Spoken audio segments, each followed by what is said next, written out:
Podcasts BandNews FM.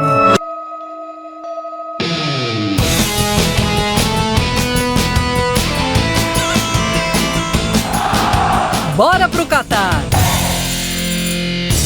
Absolutamente tudo sobre a Copa do Mundo da FIFA Catar 2022. Fala pessoal, tudo bem? Está no ar mais uma edição do podcast Bora pro Catar. O seu compromisso semanal conosco aqui na Rádio BandNews FM, um esquenta sobre o principal torneio de seleções do planeta. Tá chegando a hora, você vai acompanhar por aqui a melhor cobertura do Grupo Bandeirantes de Comunicação, a Rádio BandNews FM. Acompanha os passos da seleção brasileira e, claro, dos principais adversários da equipe do Tite. Os 26, será que já estão na cabeça do professor Adenor? E na sua? Os nossos componentes deste debate já têm a lista respectiva na palma da mão. Vamos falar, claro, sobre os principais rivais sul-americanos, numa reportagem especial do Yuri Queiroga, que faz esse programa hoje comigo, Bruno Camarão, e com as Alines, Calandrini e Fanelli. Tudo bem com você, Calandrini? Seja bem-vinda. Tudo bem, tudo certo, ansiosa para a semana que vem, né? Essa lista aí que tá tirando a dor de cabeça de todo mundo, de muita gente. Mas vamos debater sobre o que está por vir também, sobre os nossos adversários sul-americanos, enfim, ansiedade a mil já, porque chegou novembro. Muito bem. E com você, Yuri Queiroga, tudo bem também? Seja bem-vindo mais uma vez. Tudo em paz. E com você que está acompanhando a gente em mais um episódio deste podcast, a reta final de preparação para a Copa do Mundo chegou.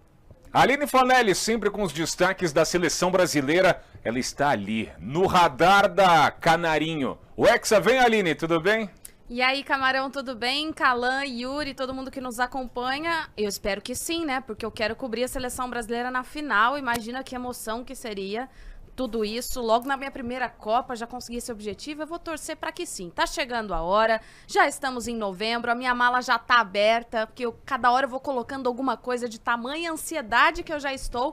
E segunda-feira tem a convocação do Tite, a gente vai falar muito sobre isso aqui hoje. Bom, é o objetivo da seleção brasileira, do povo brasileiro, né, com a alma lavada, quem sabe a conquista de mais um troféu.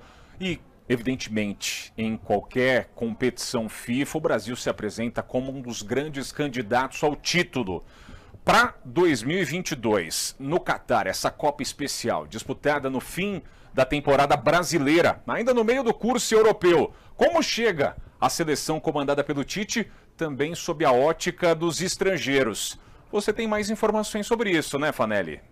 Exatamente, Camarão. A gente tá fazendo uma série de reportagens, né, agora nessa reta final ou pré-reta de Copa do Mundo, né, porque efetivamente os preparativos vão aumentar a partir das próximas semanas. E eu fiz uma matéria sobre Cristiano Ronaldo, que ainda não foi ao ar, mas como eu estava conversando com um jornalista português, eu já aproveitei para perguntar como é que a seleção brasileira é vista na Europa também, se é uma seleção candidata ao título, e ele disse que sim. A gente bota agora a resposta do Luiz Catarino, que é comentarista da Sport TV Portugal, dessa visão do Brasil para a Copa do Mundo de quem está lá no velho continente. Entendo eu e das pessoas com quem eu vou falando aqui em Portugal também. Porque vemos claramente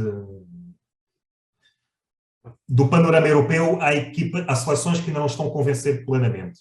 A Itália já nem entra nas contas. A seleção inglesa tem muitas inquietações. A seleção alemã pode gerar mais algumas dúvidas. A seleção francesa com muitos problemas internos para resolver. Do outro lado do Atlântico, na nossa perspectiva, vemos a Argentina e o Brasil com muita consistência. Então, por exemplo, a Argentina acho que deu um salto qualitativo muito grande nos últimos meses e a prova disso foi a vitória na Copa América, e também na finalíssima contra a Itália. A Argentina está muito bem. O Brasil, eu sou admirador do trabalho do Tite, acho que ele tem protagonizado uma grande consistência no seu trabalho e sabe ao que é que vai, explica todas as soluções e vejo o Brasil como uma equipa consistente a ponto de poder vencer a Copa, sim. Tá aí, o Luiz fala dessa consistência da equipe do Tite, problemas internos de seleção francesa, uma seleção alemã que também não passa muita confiança. E vocês viram, né? Ele citou Brasil e Argentina.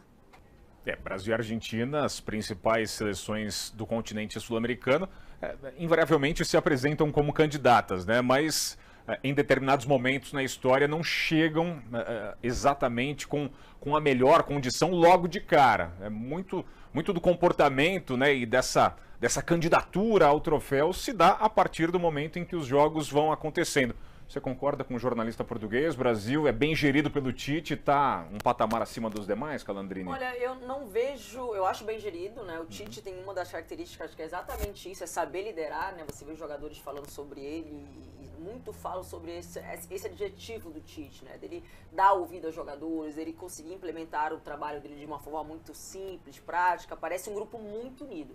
O que eu percebo é que na França, fora essa questão, né, na seleção francesa, fora essa questão, óbvio, né, desses bastidores, de barulho, Mbappé, Pogba, tudo aquilo que a gente já ouviu, tem a questão das lesões também. Né, Kanté e Pogba estão fora, por exemplo, né, peças importantes dessa seleção. Então, é uma coisa ruim. E a Argentina, por quê? A Argentina vem aí de 35 jogos invictos, né, invicto, vem jogando muito bem, não é apenas o Messi, tem um plantel incrível defensivamente, ofensivamente, e também tá tudo ok, não tem um problema de lesão grave, não tem dor de cabeça, assim como a seleção brasileira. A França, como eu falei, é um favorito, fora a questão dos bastidores, realmente já perdeu aí jogadores importantes nessa reta final para iniciar essa Copa do Mundo. E essa série de reportagens da Aline Fanelli se baseia justamente nesse fim de ciclo, nesse desenlace de Messi e Cristiano Ronaldo, esses dois gigantes dessa geração contemporânea, mas que, sim, né, estão ali nos momentos finais à frente das respectivas seleções. Não acho. Não acha? Não. Que eu vou dar spoiler do meu material, mas assim, Thiago Silva tá chegando com 38 anos para essa Copa. No começo da Copa de 2026, o Messi vai ter 38 anos. Não. Sim, mas não é o auge do Thiago Silva da carreira dele, certo? Não mas não significa que não dá pra jogar. É verdade, né? Eu acho que pro Cristiano Ronaldo é mais difícil, 41 anos, aí tudo bem.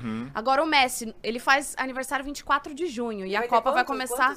A Copa vai começar em 8 de junho. Ele começa com 38 e faz o 39, ali naquele processo. Eu e os jornalistas argentinos que eu conversei não descartam. E aquela coisa, não apenas a idade, mas o próprio preparo físico, a condição física, quando a gente vai falar de Messi, Cristiano Ronaldo, termina pesando isso também, mas já em dado momento, acho que ano passado eu pensei, rapaz, se depender de Cristiano Ronaldo, da maneira como ele se prepara, como ele tem cuidado do preparo físico dele, se depender disso, apenas disso, eu acho que ele ainda vai para além dos 40 anos jogando Copa do Mundo.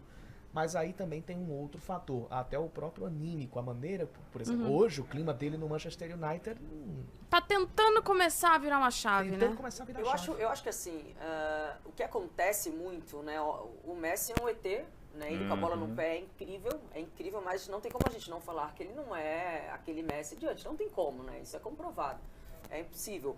Porém, ele é um cara que quando tem a posse de bola, ele faz mágica. Para uma próxima Copa do Mundo, claro que dá para adaptar o Messi, óbvio, à equipe. Mas é óbvio, né, que assim, o que o Cristiano Ronaldo não consegue fazer no United hoje? É um time que consiga jogar em prol dele. Não tem como mais. Hoje o futebol é muito competitivo. Além de atacar, você tem que marcar. Né? Então tem que gerir o jogo em cima dele de uma forma que você consiga, que no momento final ele consiga colocar a bola pra dentro. Então é possível o Messi estar numa próxima Copa? Sim. Com o mesmo físico? Não. Mas é um cara que é diferente com a bola no pé. Isso é indiscutível. Então dá pra fazer uma Argentina, né? De fato, que o Messi fica ali só naquela pincelada. Né? Então assim, eu acho que tá muito longe, ainda dá pra se discutir sobre isso, mas eu acho inegável que o Messi é um ET.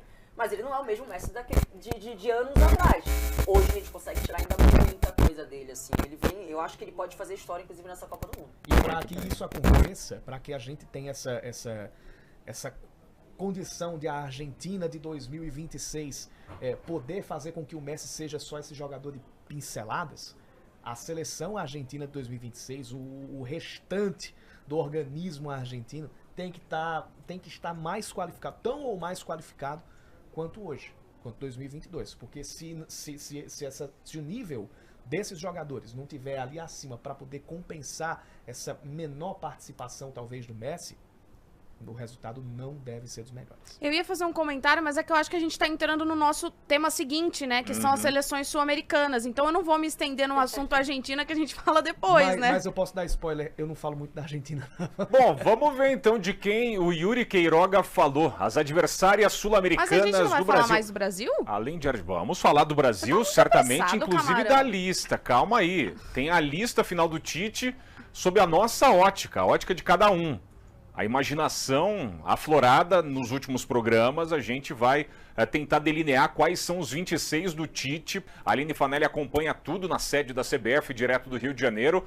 A apresentação oficial com a palavra da comissão técnica sobre quem de fato vai representar o Brasil no Catar. Só que sim, eu quero saber quem são os outros adversários. E aí, gente, tudo bem? 16 anos depois, a América do Sul voltará a ter apenas 4 representantes em uma Copa do Mundo. O Peru poderia ser essa quinta seleção, mas acabou sendo eliminado na repescagem intercontinental para a Austrália. Assim sendo, a gente vai ter, além de Brasil e Argentina, que a gente já vem falando de maneira insistente em todos os episódios do nosso podcast, Equador e Uruguai. A gente começa por Latri, pela seleção equatoriana, que se desvencilhou da polêmica envolvendo o lateral Byron Castillo e vai para a sua 4ª participação em Copas do Mundo, tentando pela segunda vez avançar para o mata-mata. Além de Holanda e Senegal, o Equador enfrenta o anfitrião Catar justamente na partida de abertura desta Copa do Mundo.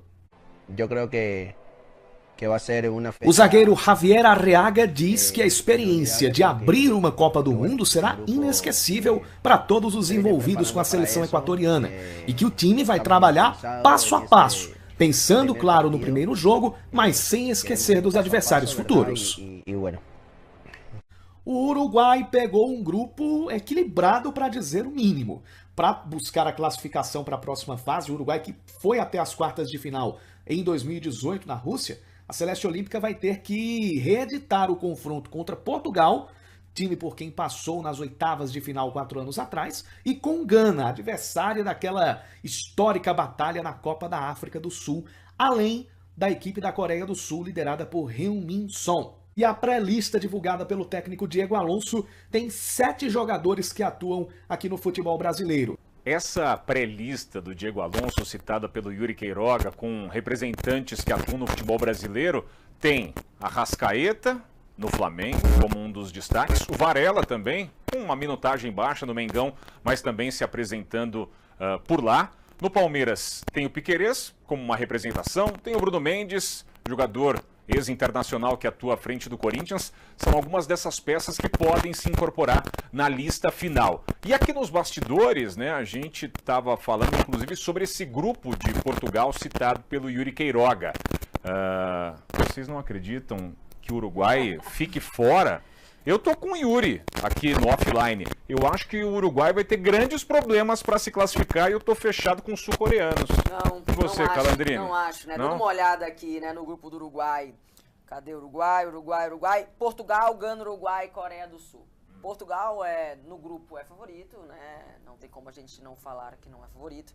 E pra mim, a segunda vaga tá com o Uruguai tranquilamente. Eu acho de verdade, tranquilamente.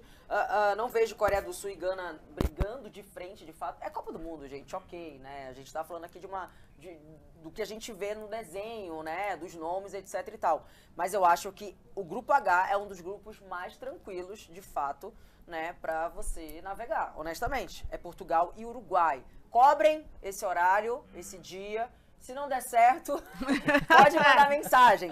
Mas é um caminho que para o Uruguai, que tem uma seleção com bons nomes, né, indiscutivelmente, né, jogadores que têm muita experiência, acho bem possível, de fato, conseguir a segunda colocação. Eu acho que vai ser Portugal e Uruguai, mas não tão tranquilo quanto ela acha. Eu acho que não só o Uruguai, mas acho que Portugal vai ter um trabalhinho também nesse grupo. Não acredito que vai ser tão fácil, não. Mas para mim são os 2 favoritos do grupo. E não vejo como um grupo tão complicado assim, não. Agora vocês, que são o lado oposto. Bom, eu já acho que a Coreia do Sul, principalmente, pode dar muito mais trabalho ao Uruguai e a Portugal. Não tô levando muita fé em Gana. Gana, pra mim, já foi mais forte. Mas pra ganhar tem que ter Gana, né? Tem que ter Gana. Tem que ter Gana. Não pode enganar, tem que ter Gana. Mas Gana, pra mim, já foi mais forte. Já teve equipes melhores. Quando? 2006, principalmente 2010. Tô brincando com você. Mas o fato é que... né? Quando foi eliminada justamente pelo Uruguai. Mas o grande obstáculo para essas duas, apesar de achar que Portugal e Uruguai sim são ali mais cotados a pegar essas duas vagas, a Coreia do Sul sim pode dar um trabalho maior a essas duas. E se alguém patinar, tá ali pronta para beliscar uma das vagas. Gana, apesar de não acreditar muito na seleção, aquilo. Alguém patinou, se Gana consegue encaixar principalmente o ataque, talvez consiga alguma coisa. Agora, pelo que demonstrou contra o Brasil, não dá pra levar muita fé, não. Já, inclusive, a gente fala um pouquinho mais sobre a seleção brasileira, coberta pela Aline Fanelli, que cobre diariamente na programação da Rádio Band News FM o São Paulo Futebol Clube, que indiretamente é outro citado nesse material do Yuri Queiroga. Afinal, Aline, o zagueirão Arboleda, quem diria, vai disputar a Copa do Mundo, né?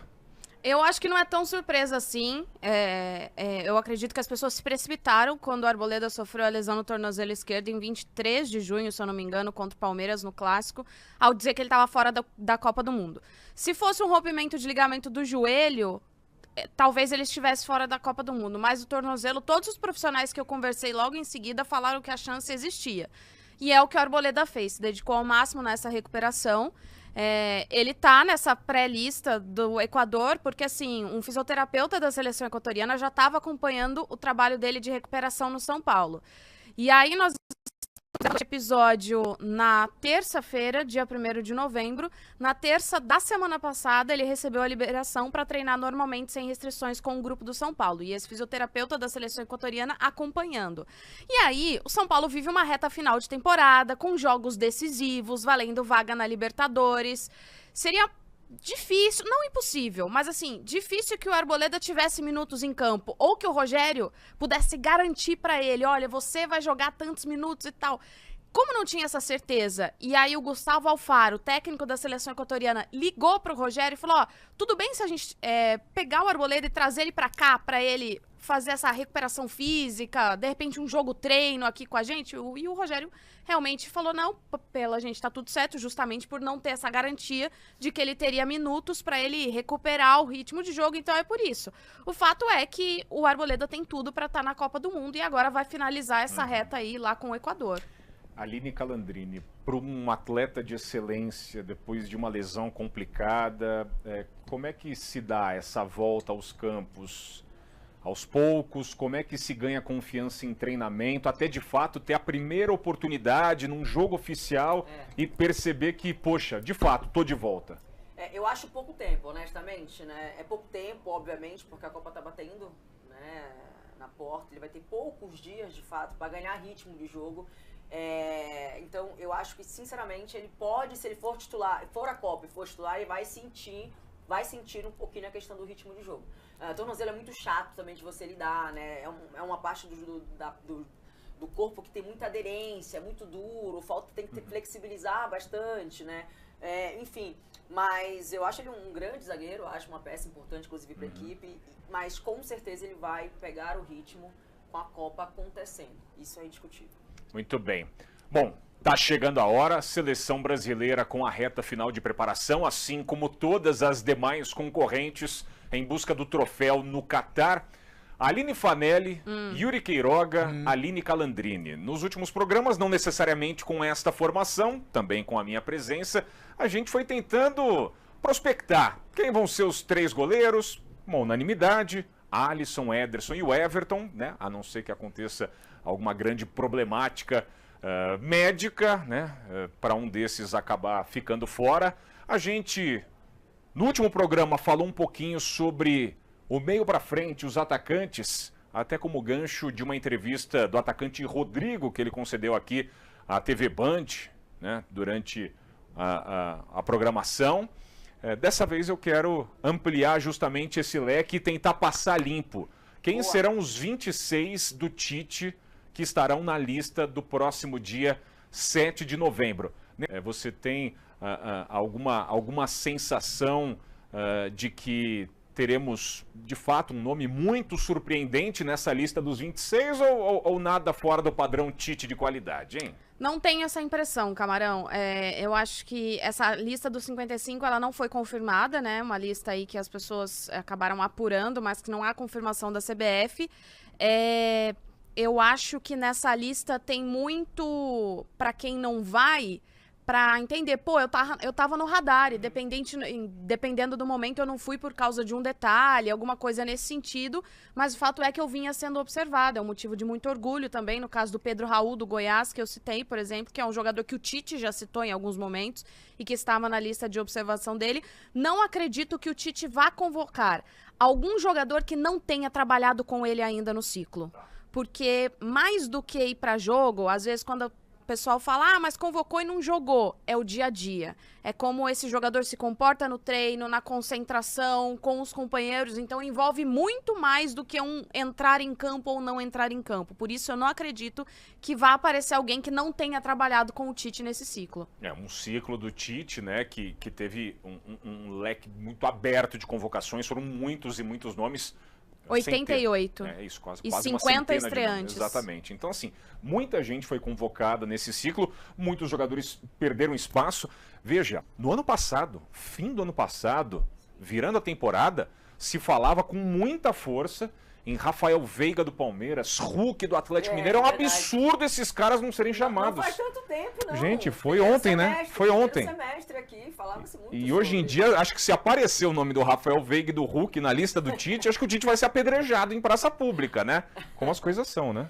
Mas futebol é momento, né? Futebol é momento, mas aqueles que estão no ciclo, né, do Tite, no radar há muito tempo, você sempre tem um desconto quando não viu um momento bom, como é o caso do Coutinho. Coutinho viu um momento bom, e aí o Tite vai lá, dá uma oportunidade pra ele, e todo mundo, Coutinho vai lá e faz um gol, né, consegue se restabelecer, então é a confiança de fato que o treinador tem.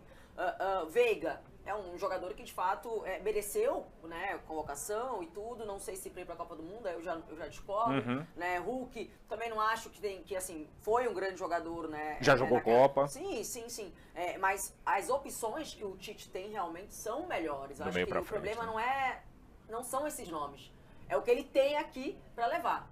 Indiscutivelmente, o Pedro é um jogador que pouco foi com o Tite de fato, mas é um jogador que faz uma função diferente dos outros. Por isso que, na minha opinião, ele está garantido. O Tite já bateu muito nessa tecla, né, Yuri? O problema não é exatamente quem ficou fora, é quem eu tiro para esse entrar, né? Exato. E isso muda com a característica de jogo, muda a característica da seleção, ou pelo menos daqueles 11 que ele quer colocar, e a gente pensa muito também no fato de o Tite pensar em convocar ali os 4 ou 5 zagueiros, por exemplo, para improvisar um ali na lateral direita, caso seja necessário, e visto também aquilo que ele está analisando do desempenho dos laterais. Então isso também, não somente para essas posições, mas lá para frente também termina interferindo naquilo que o Tite vai pensar. Eu vou deixar de chamar esse aqui, talvez pense em alguns desses nomes para um próximo... Não vai ser ele que vai comandar, mas são nomes que podem servir para o próximo ciclo de seleção brasileira.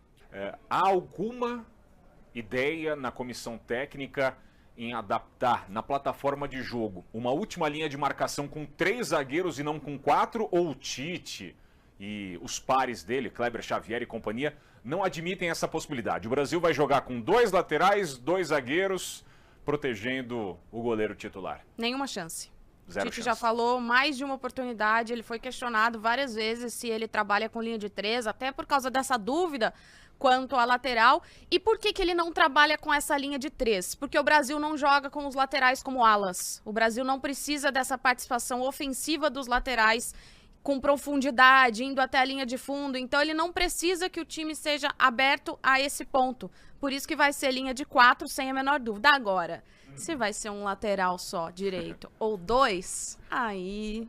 Muito bem, vamos começar a especular então aqui, ó. Eu fiz uma lista e eu vou trazendo esses nomes, posição por posição ou setor por setor, e aí vocês vão dando ok, dando like, ou me bloqueando, tá bom? Tá. Vamos lá. Curtindo ou comentando. É isso aí. Ederson, Alisson e o Everton por gol.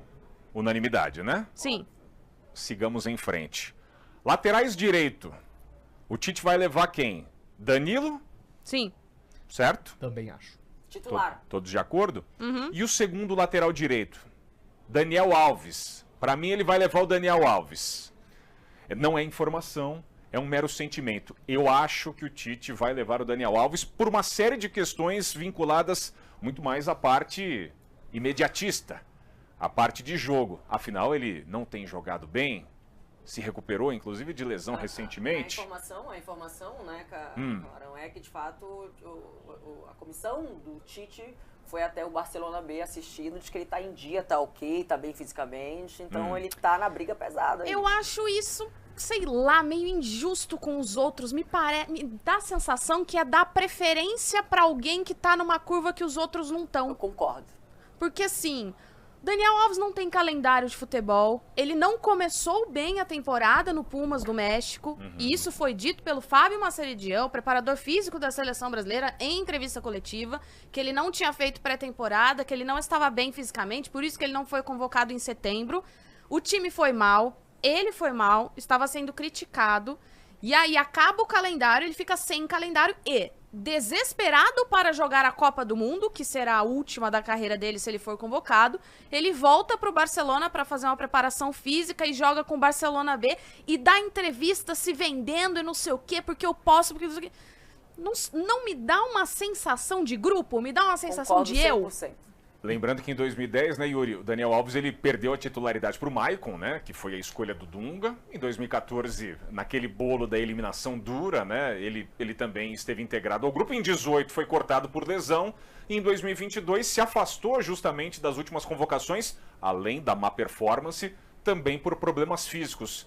Eu tô muito louco em achar que não é nenhuma aberração Daniel Alves fazer parte do grupo? Dá sua opinião aí, Eu vai. diria que o argumento talvez mais plausível pro Daniel Alves eventualmente fazer parte da seleção seria a experiência, a liderança, só que aí eu já vou rebatendo.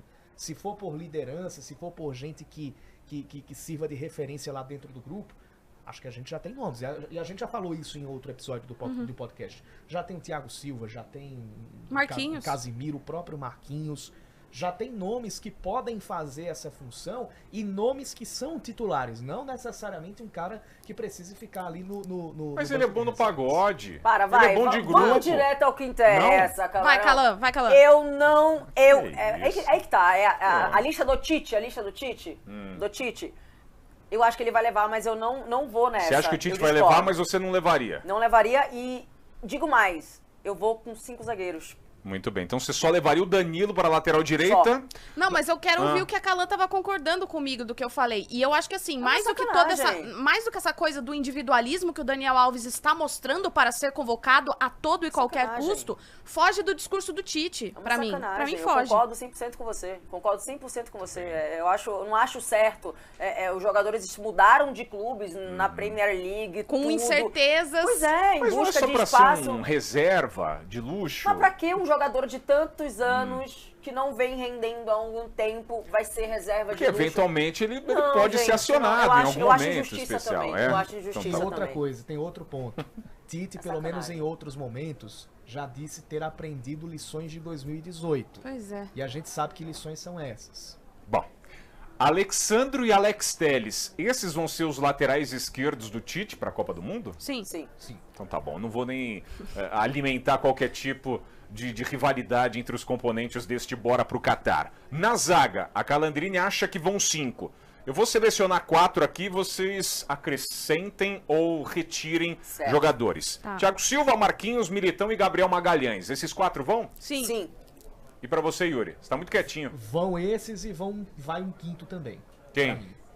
Na minha lista, não tem um quinto. Mas eu acho que se ele for levar um quinto, pode estar entre o Veríssimo, o Bremer... E o Ibañez? Não, eu acho que Felipe. o Ibañez não. Felipe do Atlético de Madrid? Talvez. Esporto? Pode estar, mas estar na briga. Mas eu É. acho que aí a gente tem o Bremer um pouquinho à frente pelo que ele fez nas últimas Felipe datas. caiu bastante, Recuperando né, de nas lesão últimas também, né, temporadas, né? Bremer? Muitos Bremer tá- E o problemas. Veríssimo também se lesionou, né? Então acho que o Bremer tá um pouquinho à frente aí, né, pra essa quinta posição. Acho. E dizendo que na minha lista tem um quinto zagueiro, isso automaticamente tira o nome de Daniel Alves ali, pelo menos na minha lista. É isso. Não, a minha tem 3 laterais e 4 zagueiros. É que eu joguei a galera lá pro ataque, ó. Precisa fazer gol. Bom, a gente vai chegar ao ataque. Vamos primeiro passar pelo setor de meio de campo. Meio-campistas, sem segregar volante e meio atacante, tá bom? Ó, Vai. Casimiro, Fabinho, Bruno Guimarães, Paquetá e Fred. Esses 5 vão, Sim, Pra Sim. gente, certo? sim.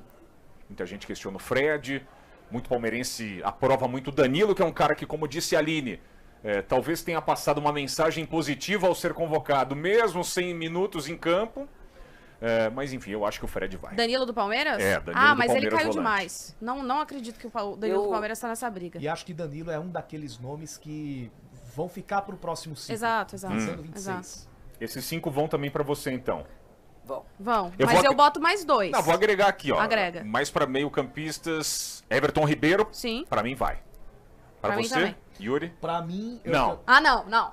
Não vai. Você vai me Pro falar Yuri que o não Everton Ribeiro não Eu- vai? Ele é eu- anti-Flamengo, eu tô- fala aí, Eu tô Yuri. em dúvida se pode ir o Everton Ribeiro ou o Neymar como meia. Na minha Mas lista, não é pra você fazer o campo. Não, O Neymar é no na ataque. minha lista tem o Everton Ribeiro aqui no meio. Então pronto, era essa a pergunta. Então tá ou não que tá? Então pronto. Só que depois eu Tá, vou colocar tá uma bom, dúvida aqui. Tá bom. Felipe Aí a Coutinho, é sua formação... dúvida? eu acho que os dois vão. Eu Não, também. A minha dúvida não é o Coutinho. Depois eu vou dizer. A dúvida dele é se o Neymar vai jogar como atacante ou meia, mas essa não é a nossa questão vai de aqui atacante. agora. Eu acho que... Eu tô com você, Yuri. Eu acho que o Neymar, ele tem incorporado esse papel como, Uhum. de fato, um camisa 10. Ele veste a 10, mas ele tem jogado também como esse cara Mas que aí, flutua ali. O grande problema, mas aí se o Neymar for pro ataque, ele oferece mais possibilidades ao técnico, a Tite, então por isso é mais provável que ele vá como atacante. Bom, nessa lista que eu tô falando por aqui, eu Deu 7 selecionei meio-campistas. 26. E eu coloquei Everton Ribeiro e Neymar nessa lista de meio-campistas, juntamente com os 5 anteriores. Casimiro, Fabinho, Bruno Guimarães, Paquetá e Fred. Agora chegou a hora derradeira. O ataque que apresenta um volume de possibilidades para a comissão técnica. Vini Júnior, Rafinha, Sim. Rodrigo, Sim. Richarlison, Antony. Já são 5. Esses 5 vão? Sim. Pedro. Aí eu separei mais 3. Pedro, Gabriel Jesus e Roberto Firmino. E aí? Eu não sei se o Firmino vai. Eu ainda digo que o Tem mais 3 nessa lista. Eu ainda digo que o Martinelli tá na A briga minha, o pesada. Pode ser o O Martinelli, Martinelli tá pode na ser minha. o Coutinho, É que pode o Coutinho ser... Ah, o pra mim Coutinho tá no pra meio. mim tá no meio. É, o Coutinho pra... Então Everton tá e bom. Coutinho A pra gente mim eles aumenta vão. uma lista É do meio e isso. diminui uma lista do ataque, É sem isso. problemas. A Mas pra minha- vocês o Coutinho tá dentro da lista final do Tite, Sim. dessa lista de Do 26. do Sim. Tite, sim. Pra você também, Yuri A Queiroga? minha lista pro ataque tá Neymar, Rafinha, Richarlison, Vini Júnior, Gabriel Jesus, Pedro, Rodrigo, Sim. Antony Hum. e Firmino. A minha tá Neymar, Jesus, Richarlison, Antony, Rafinha, Vinícius Júnior, Pedro, Martinelli, Rodrigo. E aí com as interrogações de Firmino e Matheus Cunha. Mas eu acho que com a ascensão do Pedro, o Matheus Cunha acabou perdendo espaço. É isso. Eu tô É. muito parecida com você. É isso Martinelli mesmo. está botando fé. Martinelli, com certeza. O cara tá jogando muito. Martinelli tá fazendo uma grande Muito, temporada mais no uma, né? Arsenal, juntamente com Jesus, né? Jesus, ele voltou a, de fato, ser um 9, né? Ele, em muitos momentos, no Arsenal, joga como um camisa 9 no Manchester City, do Guardiola, jogava mais aberto. É. A última Copa do Mundo, né? Em muitos momentos, ele também executou a função mais como Joga um beirada. muito. Eu acho que o Jesus oferece essas possibilidades Sim. interessantes pro Tite, né? Depois Eu de acho- muitos questionamentos, né? Eu acho que Matheus Cunha não vai. Uhum. Não vai. Pedro tá dentro, né? E Firmino, acho que não vai também. Muito bem. Bom, essa é uma... Vai ficar Quiré. É uma especulação, uma prospecção, mas veja, não há grandes Diferenças. loucuras, né? Existe ali uma tendência que vai ser confirmada no próximo dia 7 de novembro. A gente acompanha tudo na Band News FM com programação especial a partir do meio-dia. Coloque na sua agenda. Meio-dia. No próximo dia 7 de novembro, a lista final do Tite na programação da Rádio Band News FM. A Aline Fanelli estará por lá. E a Aline Calandrini, sempre um prazer tê-la conosco. Obrigado mais uma vez. Estaria assistindo a Aline lá, ó, muito atenta, né? Muito ansiosa pra isso. O celular pode despertar às 6 horas, porque só se fala nisso, cara. Espero que o Tite não nos surpreenda. É. Quem sabe? Valeu, gente. Aline Fanelli, até a próxima. Tô esquentando as mãos aqui. A semana que vem a gente vai debater a lista real aqui, então, no nosso podcast, né? No Bora pro Catar. Eu espero que o Tite não convoque o Daniel Alves. Valeu, Yuri Queiroga. Aquele abraço, Camarão, e agora lança-se a pergunta. Terça-feira, mais flores ou mais espinhos? Nossa. Nossa senhora. Pesado. Terminamos com essa poesia. Bora pro Catar! Até a próxima.